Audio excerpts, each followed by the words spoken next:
Hello and welcome to this week's episode of Nacho Problems, where we turn ordinary recipes into extraordinary nachos. I'm Nacho Queen, but you can call me M. I'm worried the Italians might start to feel like we're picking on them, but I just had to do one more trip down there so that we could make cannoli nachos. Cannolis are little tube-shaped fried pastries with a sweet ricotta filling and dipped in chocolate chips or pistachios. And I think that they will make the perfect nachos to go with my afternoon espresso. So let's get started. Step 1, the chips. We're going to be using the cannoli shells as our chips, and for that we need 2 cups of flour.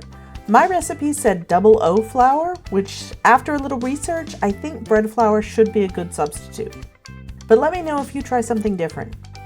1 egg, 1 teaspoon cinnamon, a 1/4 cup of sugar, 4 tablespoons butter, slightly melted, and about a 1/4 cup of Marsala wine. You could also use red wine.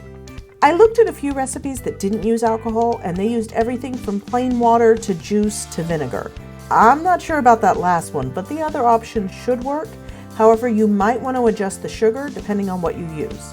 We also need some semolina flour and some oil for frying. Start by tipping your flour into a mound on a clean counter. Now create a well in the center so it looks like a little volcano. Then we're going to crack our egg into the well. If you've ever made homemade pasta, this will look very similar to that. Next, we're going to sprinkle our cinnamon and sugar over the top. Now we need to use our fingers to gently fold it all together. Some recipes called for using a food processor or stand mixer, but others say that risks over mixing. So we're going to try this method.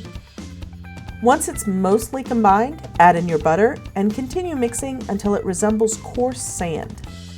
Now we're going to add in the wine about a tablespoon at a time, kneading and folding in between each addition until it becomes a smooth dough. Careful not to add too much as we don't want it to be sticky.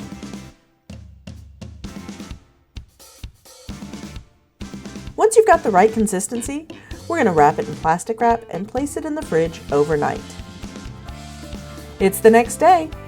Now we're going to sprinkle our counter with some of the semolina flour and roll out our dough onto it. It will be pretty hard to work with first out of the fridge, but just keep at it. You're going to want to roll it very thin. Again, this is similar to pasta.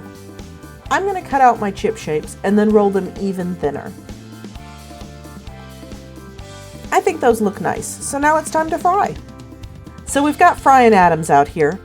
We're going to be frying the chips about 6 at a time for 3 to 4 minutes, turning halfway through. Now in the recipes I saw, the temperature was either not listed or it varied between 325 Fahrenheit and 400 Fahrenheit. I tried 325, 350, and 375 and found that 325 seemed to give the best results. Once done, we'll remove them to a paper towel lined baking sheet, and that's our chips.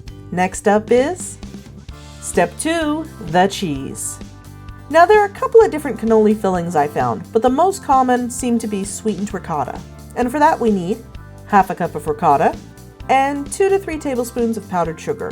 If you only have regular sugar, that does work as well. This is super easy. All you need to do is combine the ricotta and the sugar and stir well.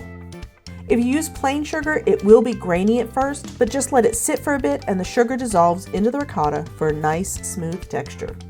Now, moving on to Step 3, the toppings. The most common toppings I saw called for mini chocolate chips or pistachios, so we've got some of those. But I also saw a recipe that recommended warm Nutella drizzled over the top, so we're going to try some of that too. All we need to do is crush up our pistachios a little so that we get that lovely green color shining through. You can, of course, use a food processor or a knife to chop them, but we've discussed my abysmal knife skills, so I'm going to place these into a bag and gently crush them with my meat tenderizer. A rolling pin also works for this as well, but do be careful using a coffee mug as you're liable to break it if you're too enthusiastic. Those look perfect. Now, for the Nutella, we're going to put a heaping spoonful into a bowl and microwave it for about 30 seconds and then stir well. If yours is still not drizzly after those 30 seconds, continue microwaving it in 10-second intervals, stirring in between until it's the right consistency. I think we've got everything ready now, so let's move on to Step 4, let's eat.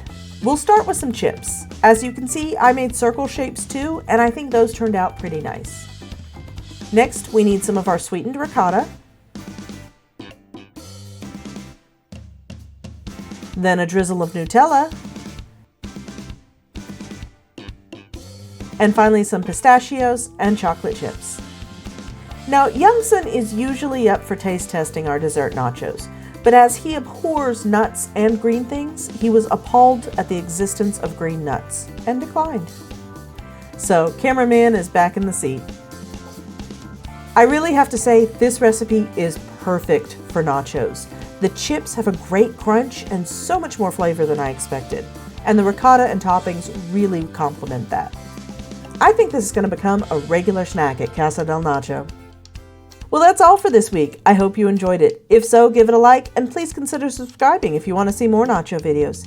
If you have an idea for a future video, you can leave a comment below or tag me on the platform previously known as Twitter. I'm at NachoProblemsYT. I've also linked my Blue Sky below, but you won't find me on Facebook, Instagram, or Threads. If you're looking for nacho merch, there's a link in the description. Now, apparently Youngson has grown 2 inches in the last 2 months, so I guess it's time to go buy him new clothes and shoes again. Seriously, it's like the 3rd time this year. But luckily, that's not your problem. Thanks for watching, and I'll see you soon.